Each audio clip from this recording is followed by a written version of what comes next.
Assalamualaikum warahmatullahi wabarakatuh. Salam planter petani sawit Indonesia. Salam tandan berduri. Jumpa lagi sahabat tani sekalian dengan channel kesayangan kita ini, Sawit Rakyat. Dan saya selalu mendoakan mudah-mudahan sahabat tani sekalian dalam keadaan sehat dan mempunyai hasil sawit yang melimpah. Dan untuk sahabat-sahabat sekalian yang baru saja mau mulai berkebun sawit, mudah-mudahan dengan hadirnya channel ini bisa sedikit memberikan informasi tentang cara-cara berkebun sawit yang benar. Dan seperti biasa sahabat, pada kesempatan hari ini saya akan berbagi trik cara agar sawit kita itu bisa selalu hasilnya maksimal. Ya kan? Kalau kita bicara hasil maksimal, sering sahabat-sahabat kita mungkin mengatakan, wah sawit kita ini tidak mungkin lah gitu hasilnya seperti sawit perusahaan. Namun pendapat ini saya rasa itu hanya sebuah mitos ya sahabat ya. Kalau kita mau sungguh-sungguh mengelola sawit kita, mudah-mudahan sawit kita juga bisa selebat sawit-sawit perusahaan ya sahabat. Dan di sini saya akan berbagi caranya, dan cara ini sudah terbukti saya lakukan dan hasilnya bisa sawit saya itu berbuah lebat. Dan seperti ini contohnya sahabat ya. Dan itu ada beberapa syarat, dan pada kesempatan kali ini saya akan membahas 3 kriteria yang harus terpenuhi agar sawit kita bisa selalu berbuah ya sahabat ya. Yang pertama itu tentang kondisi perawatan lahan sawit kita. Ini harus kita perhatikan ya sahabat ya. Kondisi perawatan ini sangat berperan penting ya sahabat. Jadi kalau kita berkebun sawit dan kita ingin menjadi petani yang sukses, tentu perawatan kita juga harus standarnya itu maksimal ya sahabat. Jadi seperti penerbasan ya, piringan, itu termasuk perawatan ya sahabat ya. Itu harus kita lakukan dengan maksimal ya sahabat ya.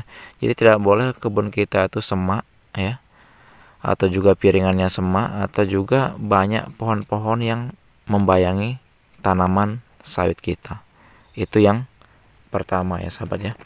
Kemudian syarat yang kedua yang harus terpenuhi itu adalah tentang pola pemupukan ya sahabat. Ini sangat penting sekali.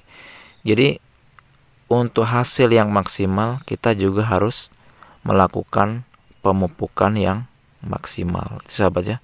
Pemupukan ini peranannya sangat luar biasa bagi keberlangsungan tanaman sawit kita. Karena jangan sampai kita dalam berkebun sawitnya sahabat ya, kita hanya ingat manen namun lupa mupuk. Ini yang sangat berbahaya sahabat ya. Kalau ini kita lakukan terus, nanti pohon sawit kita ini bisa hanya tinggal batangnya saja ya sahabat. Jadi pemupukan itu harus kita lakukan rutin, terjadwal. Juga kita harus memperhatikan cuaca ya sahabat. Ini sebelum melakukan pemupukan kita harus juga memperhatikan cuaca. Jadi memperhatikan kapan saat yang tepat untuk melakukan pemupukan ya. Ya, jadi kita harus melakukan pemupukan itu saat musim penghujan dan curah hujan itu tidak tinggi. Juga kita hentikan dulu pemupukan di saat musim kemarau panjang. Itu ya sahabat ya. Itu harus betul-betul kita perhatikan. Juga kita juga harus belajar untuk menganalisa daun sawit kita ya sahabat. Jadi kalau daun sawit kita kondisinya warnanya seperti ini, itu kekurangan apa, yang seperti ini kekurangan apa, itu harus kita pelajari. Dan di channel ini kalau sahabat mau cari ya videonya, itu ada cara pemupukan, kemudian gejala dari kondisi daun, apa kekurangan unsur haranya harus kita penuhi, itu di video saya ini dalam channel ini itu ada ya sahabat. Jadi sahabat bisa cari-cari ya di dalam video ini. Jadi yang kedua itu tentang pemupukan. Kemudian yang ketiga, agar hasil sawit kita ini bisa seperti sawit perusahaan itu ya sahabat ya, itu kita harus seleksi bibit ini sebelum penanaman, kita harus ketat ya sahabat ya. Itu sering saya katakan, kita harus menggunakan bibit yang bagus ya, bibit yang bagus, bibit yang berkualitas, itu harus kita gunakan untuk hasil yang maksimal. Mungkin di antara sahabat masih ada yang berpendapat bibit cabutan pun bisa, yaitu mungkin terserah sahabat yang mau menggunakan bibit itu. Cuman yang sudah terbukti dalam jangka panjang itu bibit yang berkualitas itu akan mendapatkan juga nanti hasil yang berkualitas tentunya sahabat. Jadi itu akan selalu berbanding lurus. Jadi modal itu akan selalu berbanding lurus dengan hasil yang akan kita nikmati ya sahabat ya. Jadi saran saya dalam berkebun sawit ini, gunakanlah bibit itu yang memang betul-betul sudah teruji ya sahabat.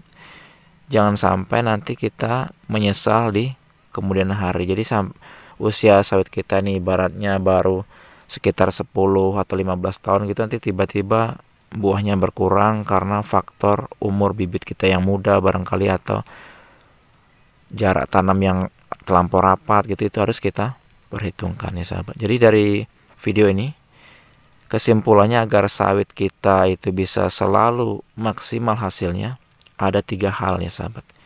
Yang pertama adalah perawatan lahan kebun sawit kita. Itu harus betul-betul kita perhatikan ya sahabat ya. Mulai terbas, piringan, pruning, semprot dan sebagainya seperti itu harus kita perhatikan. Yang kedua adalah tentang pemupukan. Ini penting sekali. Kita harus mengenal pupuk lebih detail ya sahabatnya. Juga kita harus membeli pupuk ini lebih berhati-hati lagi, jangan sampai kita terbeli pupuk yang tidak berkualitas. Kemudian yang ketiga adalah benih. Benih ini harus kita perhatikan, sangat hati-hati dalam membeli benih sawit. Apalagi saat ini sahabat ya, dengan informasi yang sudah semakin banyak, tentunya tidaklah sulit untuk mencari benih sawit yang bagus, asal kita ada keinginan ya sahabat ya. Jadi itu, mudah-mudahan video singkat ini bermanfaat. Saya akhiri.